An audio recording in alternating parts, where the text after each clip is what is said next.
Never a borrower or lender be. Those are wise words. Recently, somebody asked me for money. They needed a loan. They needed a loan. It was for 5 figures. And I said no. This person, it doesn't matter this person, but I've had experience with lending money. And it usually ends badly. In my own experience, it ended badly. In other people's experience, it's ended badly. All kinds of trouble ensue when you lend money. And I'm going to talk about that because basically the lesson I want you to take from this video is do not lend money. Do not borrow money. Because it always ends badly. Maybe with a bank, when it's very structured and very organized, yeah, it might work out. With a mortgage, say, or something like that, maybe it'll work out. But for the most part, when you are borrowing or lending money between acquaintances or friends or close friends or family members, it always ends badly, no exception. Let me explain a story that happened to me. This was just a miserable story. Okay, this is what happened. Back in 2003, I believe, I was approached by a man named Peter. Okay, that's what I'm going to call him. That's not his actual name, but it'll do for this video. His name is Peter, and he was a cousin of my mother's. His mother was the younger sister of my grandmother. Now, Peter was just about 5 years older than me because he had been, the youngest child of his mother and so forth. And he was only about 5 years, 6 years older than me, something like that. And he approached me and he needed money. He needed the equivalent of $20,000. And it was very urgent and very important, and he explained why. He had gotten into a business deal, and he had used his mother's apartment as collateral, and the business venture had gone tits up, and he needed cash to cover this loan, or else his mother's apartment was going to go into foreclosure. Yeah, I mean, you can already tell if the guy had to use his mother's apartment as collateral for this deal, you know that, the story is only going to go south from here, right? Yeah. So he had gone into this deal, things went tits up. He needed $20,000 to cover this loan, and he told me that he could repay me in 6 months. Okay, this guy is my mom's cousin. I see him all the time in family gatherings and shit like that, right? I mean, it's not like some random stranger. He's not going to go anywhere, okay? I mean, he's here in my social milieu. He's not going to just vanish, right? He's not going to fucking vanish. He's always going to be my mother's cousin, and my aunt is still alive. I know where she lives, right? So this should not be such a problem. I lent him the money. And he said he'd pay me back in 6 months, and so sure, fine, no problem. I didn't have much of a problem with lending him the money because he was so clearly relieved, okay? And I thought to myself, well, that's what money's for. Money is to fix problems. If you have money, you should share it, or at least put it to good use to relieve the anxiety of the people in your life, right? So all good. I lent him the money, all good. And he went away and paid off his debt, and everything's copacetic. And then, 6 months rolls around, and I get a call from him. And the call is that he's just going to need a couple of more months, okay, to put together the money that he owes me.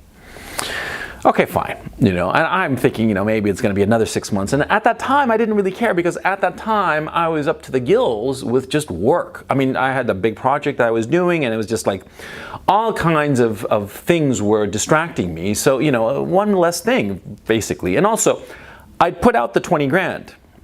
Okay, so it wasn't in my checking account anymore, and I hadn't really needed it at the time or later, and so, it didn't really matter. I'll get the money when I get the money, and I told him, fine, you need a couple of months, fine, get me the money in a couple of months.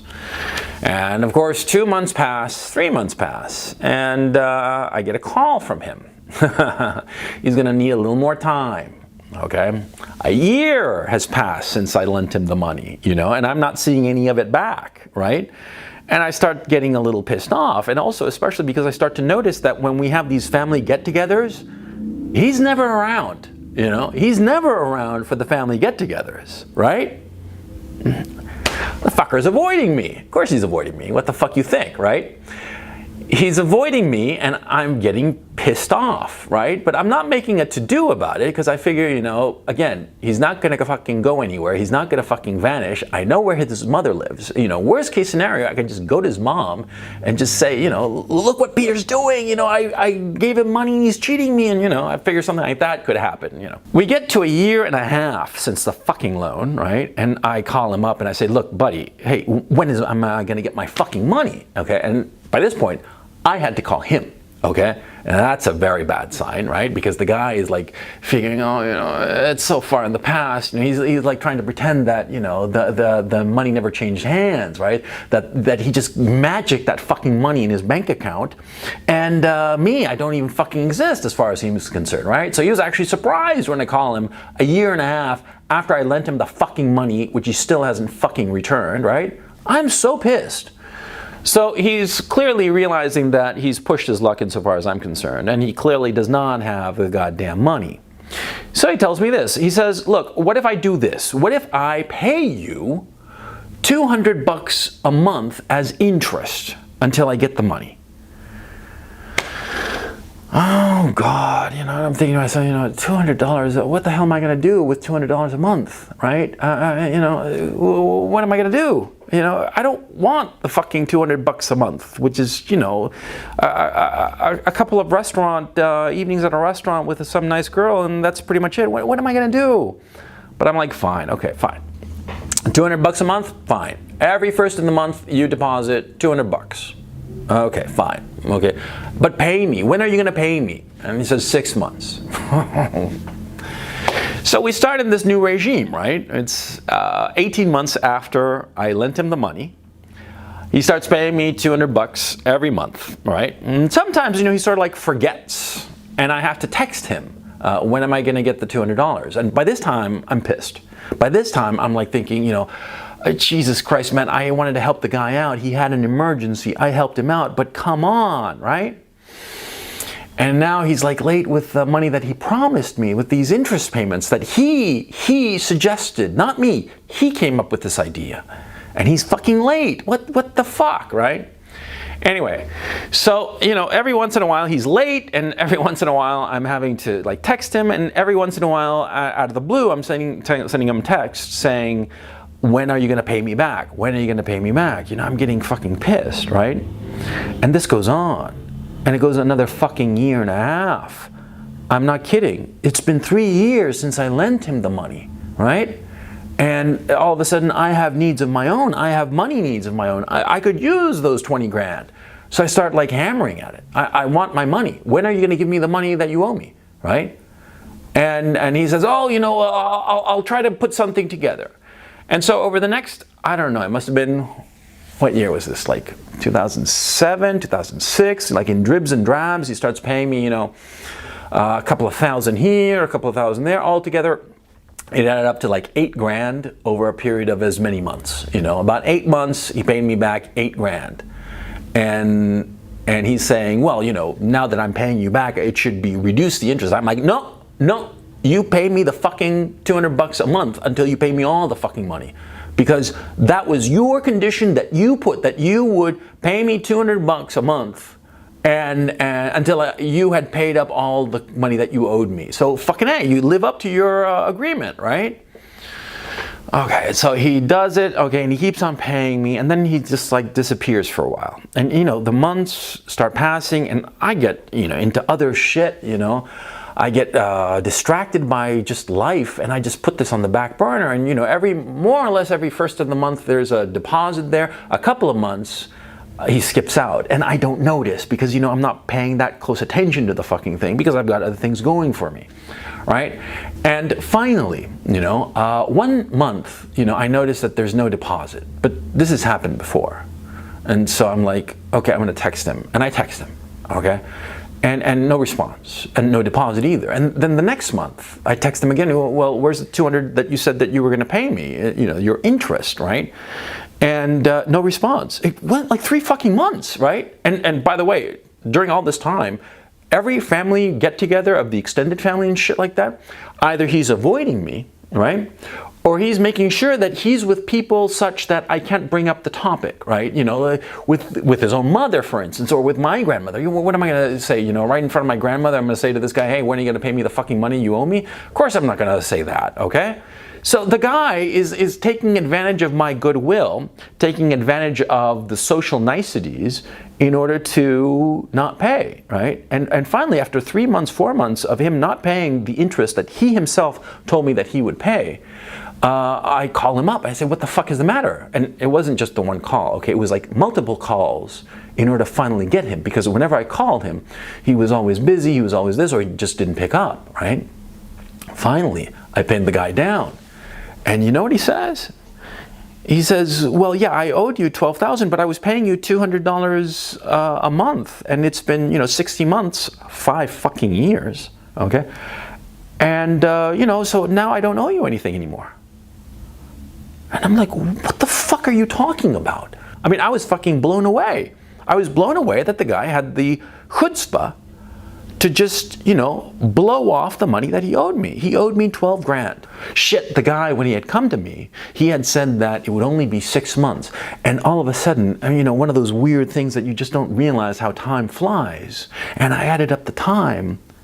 And you know how long it had been? It had nearly been 7 years since I'd lent him the money. And I still hadn't seen all of it. And now he was blowing it off. He's saying, well, I paid you $200 over a 5-year period. And 200 times 60 months, which is how many months there are in 5 years, that's $12,000. The money you say that I owe you, but I paid it, so I don't owe you this money. And I'm like, what the fuck are you talking about? You owe me this money. I lent it to you in good faith. And there's something else that came up. The other thing that had come up was that, this guy had said that he needed the cash in order to make sure that his mom didn't lose her apartment, right? And the thing is, I don't really pay attention to other people's money situation. I mean, how wealthy or not wealthy they happen to be. But it later turned out, and I discovered this by sheer chance, that my aunt, his mother, Peter's mother, had this seaside house that she'd sold for a couple of $100,000. And with that money, with a couple of $100,000 cash, and the sale of the apartment she was currently living in, the apartment that I had saved with this spot loan of 20 grand, they'd gone and bought like a bigger apartment, right? And this fucking Peter is fucking living there, right? He had the cash to pay me months ago. Actually, it was more than a year before. Because, I didn't really know, and I hadn't really paid attention. Anyway, I think about this thing. This shit happened, I don't know, now, what was this, 7, 8 years ago maybe, right? It still pisses me off. Anyway, the guy's, he's adamant he's not going to fucking pay me. He's just not going to, okay? I had to get my mother involved. She wrote a letter, I wrote a letter, an open letter to family, like, what the fuck? Where's the money? Come on. I mean, this was in good faith, and it was a private thing. Just him and me. I made it a point to keep it quiet. I told him, look, I don't want to embarrass you or anything like this. When I'd made the loan back in 2003. And now here we are in 2010, right? And the guy's playing wise with me. Right, so it becomes like a big scandal, and everybody's upset. And they're upset at me. They're upset at me for wanting my money back, right? So anyway, I go and talk to a lawyer friend of mine, a pretty sharp customer. This guy, okay, he had gone to the equivalent of Harvard Law School, okay?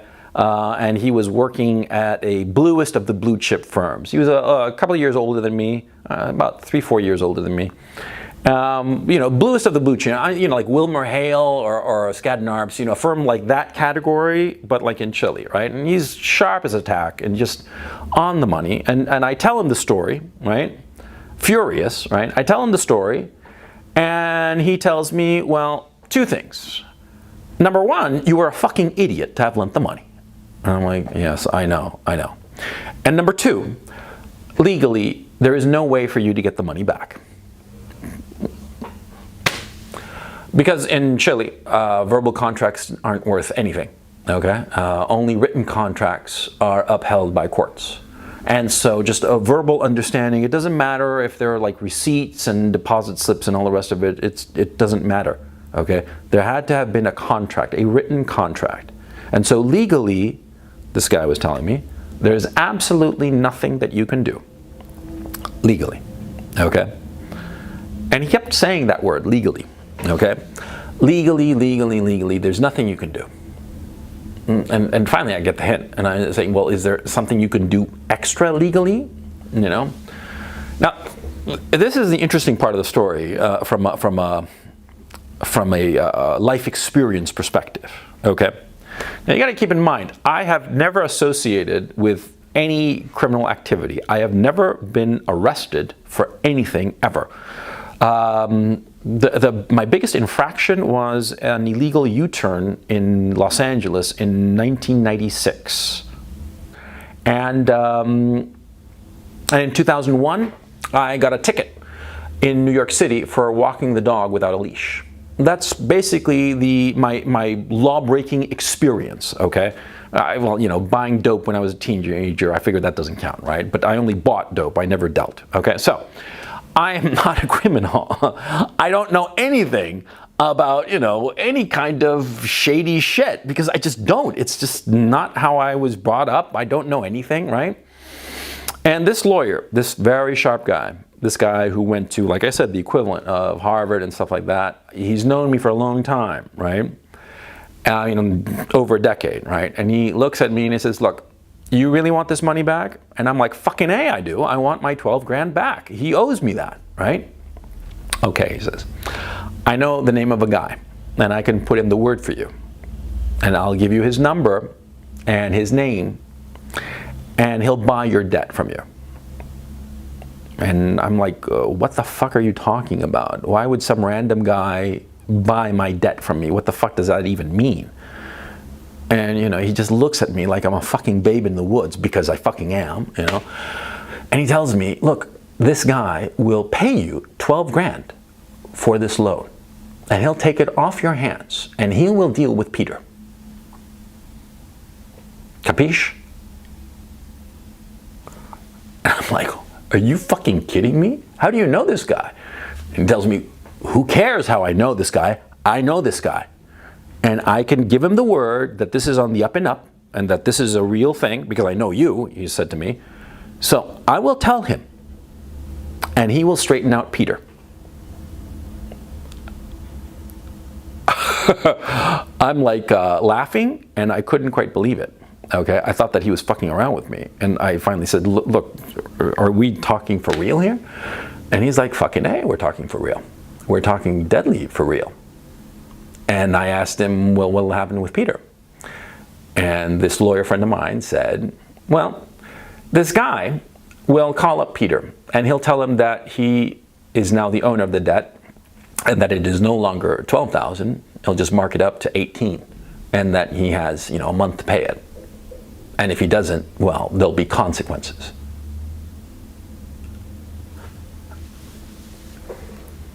Now, I'm really shocked by this. I mean, you have no idea how blown the fuck away I was by this. I mean, it was just... Now, this lawyer, I have to emphasize this, and this is important. This guy was used to doing high-level corporate work. I mean, the guy, he moved in a very elevated niche. And he still does, as a matter of fact. He's a partner at this very, very prestigious law firm. And the guy is like squeaky clean, right? I mean, as clean as they come, right? All his business is just buying and selling companies, you know, doing due diligence, shit like that. He supervises a whole boatload of lawyers, right? I mean, he no longer actually has to do the legal paperwork shit. He has people to do it for him. He's the guy that they bring in. He's the name. And I'm like, how the hell do you know this? And he tells me something that really blew my mind. He said that, see, when you're a lawyer, when you get to a certain level, okay, you pretty much know everything that's going on. And no matter how high and mighty somebody might be, they always need people who can do a little bit of dirty work. Well, that's a true fucking story. And that's what he said to me. I said to him I was going to think about it, and right after that I called up Peter, and I basically said to him, look, Peter, you're going to pay me up or I'm going to sell the loan. And Peter, a lot smarter than me, caught the drift right away. He got the drift right away, and he said to me, "Are you threatening me?" I said, "I'm not threatening you. I'm telling you what I'm going to do. I am going to sell this loan. So pay me now." This conversation happened like on a Monday or Tuesday, or perhaps even a Wednesday. But the point is, see, by Friday, that Friday, Peter had paid the whole thing off in full. Just one deposit, like that. It was done. And that's a true story. That's the true story of the one loan I ever made. The one loan I ever made that was for, like, real money. Okay? It was an eye-opening story. Peter later said to everybody that I threatened him with, like something awful happening to him, with like gangsters and shit. And I said, no, I never did, which was true. I never did. I said I'd sell the loan. Okay? Technicality, but okay, fine, whatever the fuck, right? And my mother asked me about it. Is it true? And I'm like, no, he's crazy, blah, blah, blah. But I, of course, lied to my mother. It wasn't going to be the first time I'd lied to my mother. Of course not. We always lie to our mother. We always tell her the things that are not true because we want to protect her from the reality of the world. And a lot of times we grow up thinking naively that the world is a lot straighter edged than it actually is. But the fact of the matter is it's not. Okay, this lawyer that I thought was straight edge as all can be, right? He knew the guy. He knew the guy personally. He could make the call, just the one call to the guy, and he'd straighten out this situation for me, right? The mere threat that I was going to do this made Peter pay up, okay? That's a true story. And I'm not talking, these aren't sordid people here, okay? And that's a lesson that I learned. You see, highfalutin people, the high and mighty, they pretend that they're all very respectable. They pretend that they're, squeaky clean. The fact of the matter is, it's just a phone call away to get in touch with the most sordid people imaginable who will do their dirty work. Okay? So, lesson number one, okay, or a corollary to this, know that those people who are squeaky clean, who are highfalutin, who claim that they are, above anything or everything, it's all lies. All lies. A phone call away to get in touch with the most sordid people imaginable. Okay?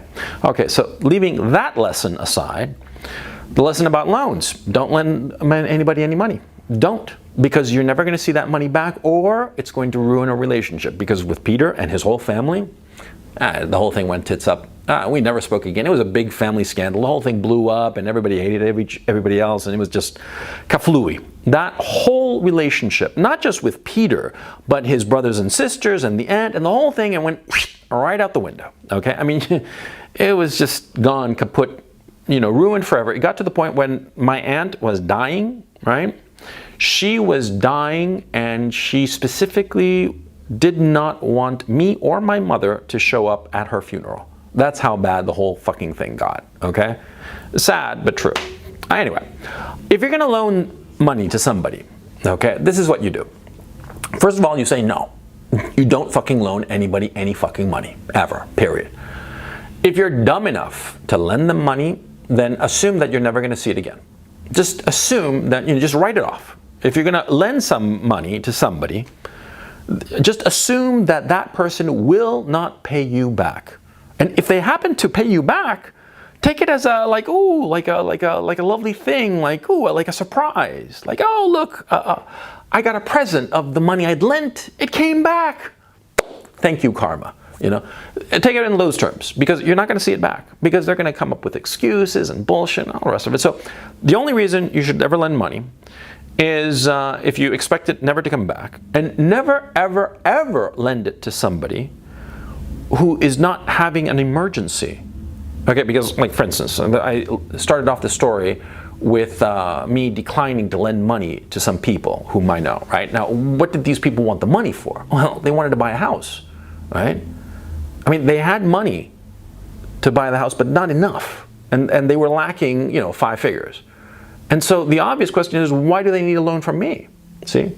Because they could do either one of two things. They could either wait around and get the money together that they lacked in order to buy the house, or they could buy a smaller house. They didn't actually need my money, my loan. Okay, it's not like it was an emergency, right? Okay, so first thing, if you're going to lend money, which I suggest you don't, well, if you're going to do it, make sure it's an emergency, not just because, or not for reasons that are not urgent, right? Number one. And number two, be willing to never see that money again. Just assume that you're never going to see it again. Man, whenever I think about this goddamn story with Peter, man, I get fucking furious, yeah? It just got me so angry. It gets me angry now, years after the fact. And at the time, you have no fucking idea how angry I was, right? Because it was like I was being cheated. Well, I was being cheated. I was being cheated. The guy was playing me for a fool, okay?